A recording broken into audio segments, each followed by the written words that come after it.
headquarters of common sense. Talk Radio. If we cut away from the headlines, that it's on every single newspaper, as somebody who worked for 30 years at Scotland Yard, does and did Dame Cressida Dick deserve the criticism that's being thrown at her? Look, the criticism has been aimed at the Metropolitan Police. Cressida Dick was the commissioner and the head of the Metropolitan Police, and therefore the criticism is deserved by the organisation. You can't defend the indefensible. When you had what we had with the selfie photographs of Nina Smallman and Bieber Henry, and then you move forward further to the murder of Sarah Everard by a police officer.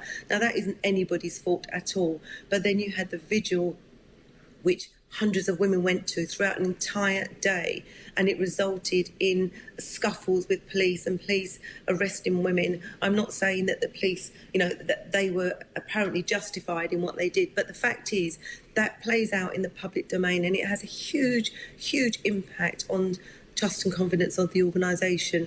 Remember, the organisation has already had trust eroded from the black and minority community. It's not helpful when Cressida Dick stands up as a commissioner of the organisation and says, I don't want to use language like institutional racism because it's not helpful.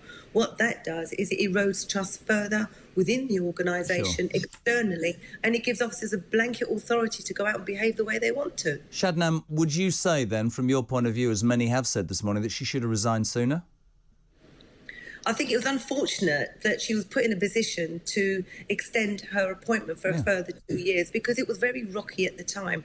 It's not for me to say whether she should have resigned. She is a woman herself, OK? And let's not forget, she is a woman who has made history, the first woman to become the commissioner of the biggest police force in the entire country.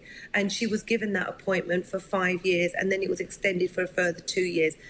The people that gave her that appointment need to make the decision. Well, let's bring it on to that. Sadiq Khan, to me, that statement last night was all about trying to save his own backside. Sadiq Khan gave her a new contract. Sadiq Khan is the mayor of London. Sadiq Khan surely has to take responsibility for the appalling situation, not just with the Met, but crime in London and everything else. And I'm not sticking up for Cressida Dick at all, because I am absolutely with you. If the leader of an organisation that is patently failing at what it's supposed to do gets things wrong, the leader has to go. But her leader is Sadiq Khan, and I would suggest this morning his position is not great on this. Would you agree with that, Shadnam? Well, no, look, what I would say is that for police officers, and even as a former officer, I don't get involved with the politics. No, but I'm asking you your opinion. What I say is this. Sadiq Khan gave that stamp of approval last year when Boris Johnson and Priti Patel made the decision to extend the appointment for Cressida Dick. All three of them said they had confidence in her. What has changed between then and now? Yes, there's been a further catalogue of events, because you've got the Downing Street parties, you've got the Daniel Morgan situation where the Met was labelled institutionally corrupt, and then you've had the recent Charing Cross WhatsApp groups that has emerged as well. So, in essence, what changed Sadiq's mind, and why didn't Boris Johnson and Priti Patel stand up in the last few days and say, well, actually, we do have confidence in her? Where are the members of those government that put her in that position? I'm not blaming, Cressida Dick for being given the appointment. She took the appointment, and what was the reason that they gave it? Who are you blaming for the appointment? Are you blaming Boris Johnson, or are you blaming Sadiq Khan? Three people gave the seal of approval for the commissioner to go ahead, because I had full confidence in her. We heard that. It was announced everywhere. So it's those three people who clearly aren't speaking to each other, because Sadiq Khan made a decision without any conversation with Priti Patel, and suddenly the commissioner has resigned. What I would say is, unfortunately, it was inevitable that it was going to come to this. I didn't see that her appointment would last till 2024, given the catalogue of catastrophic incidents that have taken place in the last couple of years. What needs to happen to restore faith in the police, Shabnam, briefly? What needs to happen, and who should the next commissioner be, in your opinion? Well, they need some very, very strong leadership at the top, and they need sure that they have frontline managers who are being supported, who also have the courage to actually challenge those that are behaving in ways that they shouldn't be behaving. And most importantly, they should give safe spaces to those officers that come along and that are complainants of it, and they should be supported so that they're not victimised, bullied or subjected to discrimination.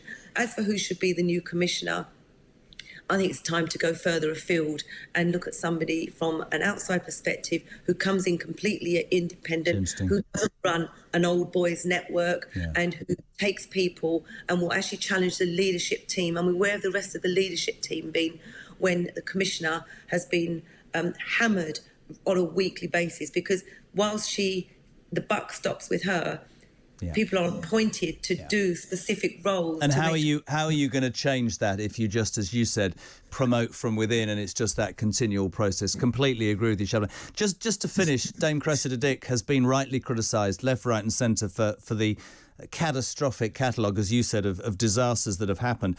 Any legacy, any positive legacy as she heads into retirement or not? Is it all negative? Or you talked about her being the first woman commissioner, but is there anything that she's achieved in her 5 years that she can look back on in a positive way?